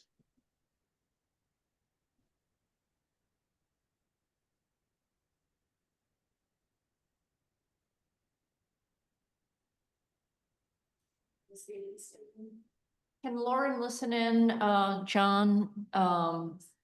Yes. Okay. And John, if I made you feel uncomfortable by calling you out earlier about sleeping. All right, we are back in open session, and we are now at public comments. Seeing no one in the room and no one on Zoom, unless Lauren, you would like to make a public comment. I have nothing to add, Mayor. All right.